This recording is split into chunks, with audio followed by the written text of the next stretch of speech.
Yo, what's greetings everyone? This is Tickets Please Reviews. I'm Brian, and I'm here to look at another possible entry for the Cinema Hall of Shame.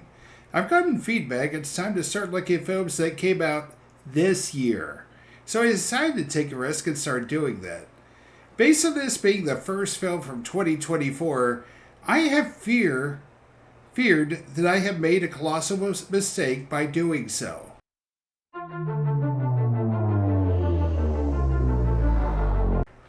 I'd like to take a look at the history of the making of the film to start things off. There was a bidding war and a humorous take on the invention of the Pop Tart, the fruit-filled pastry that is a favorite of kids and people too lazy to actually cook breakfast. Based on a joke Jerry Seinfeld told during one of his routines, Unfrosted ended up going with Netflix in mid-2021.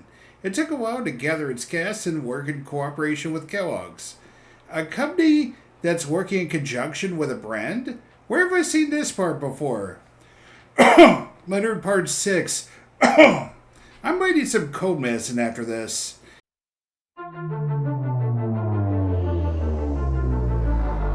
Anyway, Jerry would not only star in Unfrosted, but he would make his directorial debut in the film, and he co-wrote it with three other people: Spike Ferenstein, Andy Robin, and Barry Marder.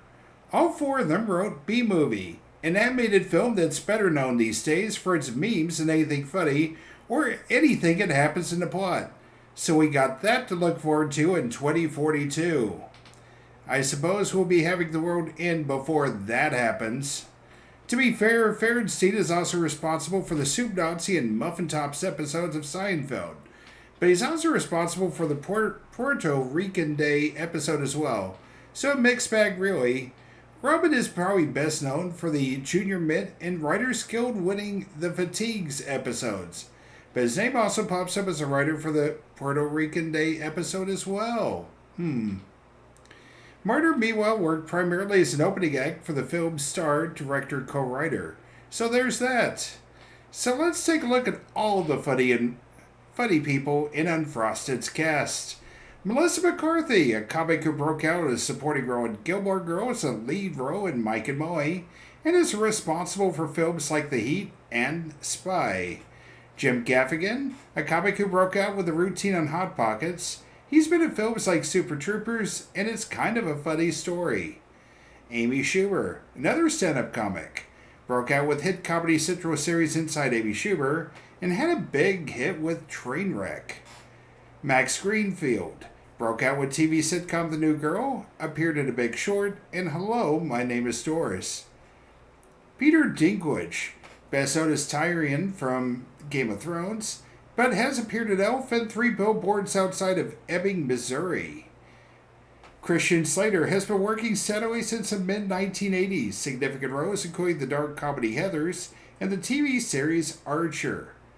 Bill Burr, a stand-up comic known for his specials along with Rose in F is for Family, The Chappelle Show, and The King of Staten Island. Hugh Grant, a British actor who has been working steadily since the early 80s. Films he's done include 9 Months, About a Boy, and Glass Onion. Dan Levy broke out with a role as David on Schitt's Creek. James Marsden broke out with the X-Men trilogy as Cyclops, also co-starred in Enchanted and the Sonic the Hedgehog movies. Jack McBrayer broke out in 30 Rock as naive Paige Kenneth, also was in Wreck-It Ralph. Thomas Lennon, best known as short shorts wearing cop Lieutenant Dangle on Reno 911.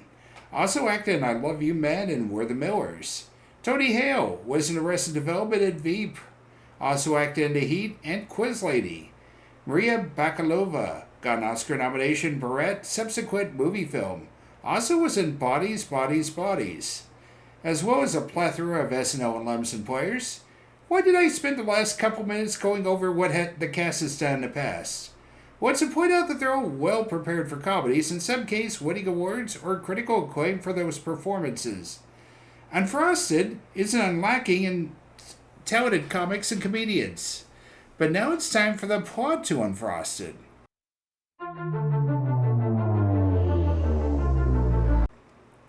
It's one of those bookend type films with a beginning and ending set in present day, and the middle being the meat of the film is set in the past.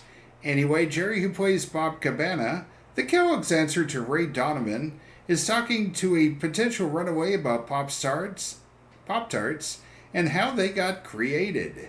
Cabana is the sort of person who give a catchphrase to Thoreau's Ravencroft, played by Hugh Grant, when needed, and convince Snap, Crackle, and Pop to stay put in the company.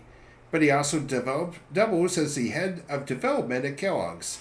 Life is good as the company dominates the annual Bow and Spoon Awards. Until it suddenly isn't. He learns that Post is creating a breakfast pastry food that might change breakfast forever. He learns this by finding two kids who are dumpster diving in Post garbage. They also seem to be way smarter than their age. After the corporate spying goes nowhere, it's up to Cabana to make Edsel Kellogg, played by Jim Gaffigan, their own version of the product with the reluctant help of former colleague Donna Stankowski, played by Melissa McCarthy. They recruit their version of test pilots to speed things along. Meanwhile, at Post, Marjorie, played by Amy Schumer, along with assistant Rick Ludwin, played by Max Greenfield, plan to get their version of the pastry treat across the grocery aisles first. Apparently, she may also still have a thing for Edsel, having been lovers at one time. He seems interested in her as well, but Romeo and Juliet. Anyway, most of the rest of the film is a mix and match of ideas. The milk mafia, sugar supplies, very important for cereal, did you know? Communism, John F. Kennedy, and Walter Cronkite. But did I mention there is a scene where two main characters, plus Edsel, eat cereal for several minutes? We watch cereal fall down the bowl, milk being poured in. The whole thing feels like a cereal commercial. Be sure to drink your Ovaltine. Ovaltine? A crummy commercial?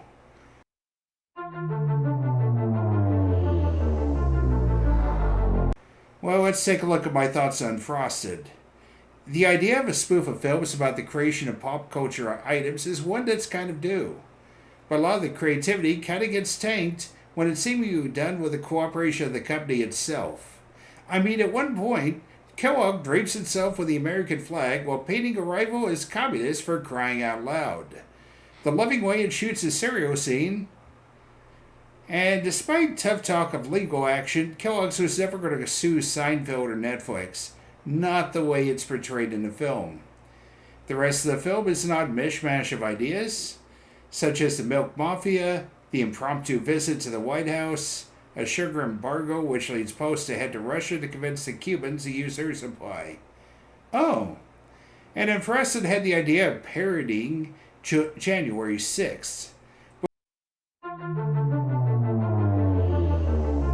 Before anybody goes there, yes, I can take a joke when it comes to edgy humor. Looking at Blazing Saddles, which parodies race relations along with its western plot of a new sheriff and a drunk gunslinger who try to save the residents of their small town from a group of bandits tasked with running them out of said town. Or in South Park, Bigger, Longer, and Uncut, which satirizes censorship and musicals. The key, of course, is execution, which is why Blazing Saddles and the South Park movie work, and why Unfrosted doesn't. Let's take a look at Hugh Grant as Thoreau.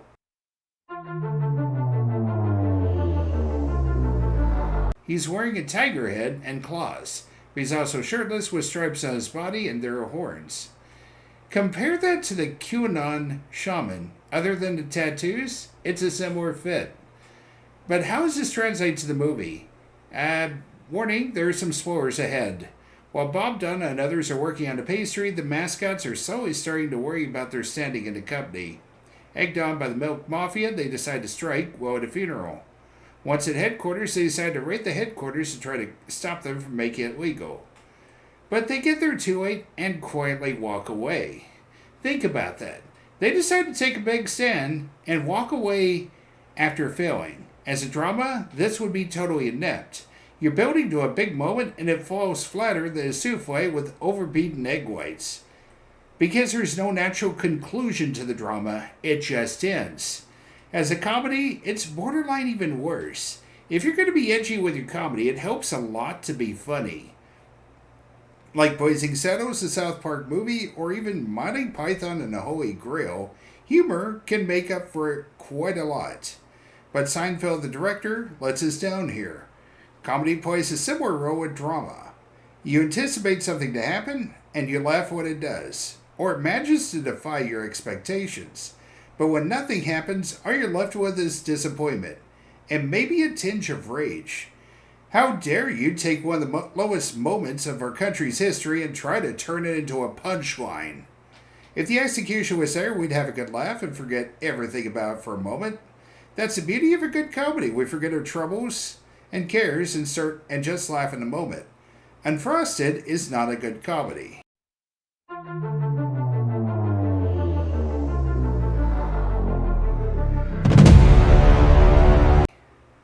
And the entire film, with all the comedic talent there available, I counted 2 laughs. The bigger one refers to a surprise cameo appearance that I won't reveal here, but there are those online who have spoiled it. And yes, it does involve a certain series being set around the same time. The lesser one involves Marjorie Post hitting Rick with a typewriter in the head. It's a lesser version of a joke involving Bill Murray and Carol Kane in 1988's Scrooged. Think about that. One of the few jokes that worked is a lesser version of a joke that came out over 25 years ago. And the punchline for it is that it involved a toaster. Think of how that might have played, considering the plot involves a toaster pastry. That could have killed, but poor Jerry would include jokes like the expiration date of the milk being July 3rd. Unless you're a Jerry Seinfeld completionist, that'll go over your head. And then there's a running joke about the lab. The punchline, of course, being that it doesn't exist. Yeah. I haven't seen a comedy with that much flop sweat since maybe ever. As terrible as Caddyshack 2 was, there's nowhere near as many people that are funny floundering, outside of Chevy Chase, Dan Aykroyd, Jackie Mason, and Paul Bartel in a minor role. Who else in that film was supposed to be funny? Robert Stack? Diane Cannon? I doubt it. Movie 43? Although I hadn't seen it, there is a big, large cast. But a big majority of those names are more serious actors with only a handful of funny people left to carry the funny. Perhaps the Cannonball Run movies? Much like movie 43, it only contains a handful of funny people. It's definitely a feat to make a film with that much comic talent with that few laughs. Blame should only fall on Seinfeld, the director, for making so much of the film flat, but also the writing crew that did the B-movie as well. This film is more interested in replicating Seinfeld's stand-up material than it is in scoring big laughs. The production design is fine, but who cares how the film looks if it fails its basic purpose of making you laugh? Considering the $70 million budget and plethora of comic talent available, Unfrosted clearly fails the quality test. And because it never enters the so bad it can be entertaining when you make fun of the lines or things happening on screen, it also fails the entertainment test. Unfrosted would be a silly comedy that is hot, delicious, and flaky, but it sits on the stomach much more like leftover meatloaf with too much breadcrumbs in it. Throw on a rookie director surrounded by yes men, and a script that feels more like leftover stand-up bits, and you got a worthy successor to Leonard Part 6. And his bizarre postscript complaining about woke culture and how it is ruining comedy on TV makes him come across as another clueless billionaire for whom time has passed him by. It's been 3 decades since Seinfeld. Remember when that show was hilarious? Remember when he was funny? Clearly he doesn't. Congrats, Jerry. Enjoy this entry to the Cinema Hall of Shame for your film Unfrosted. Proof positive that you can have all the funny people in the world in your movie. But without a good script or direction, they're just spinning their wheels and wasting our time. Pop Tarts should be in the concession stand. This is Tickets Please Reviews, and the booth is now closed.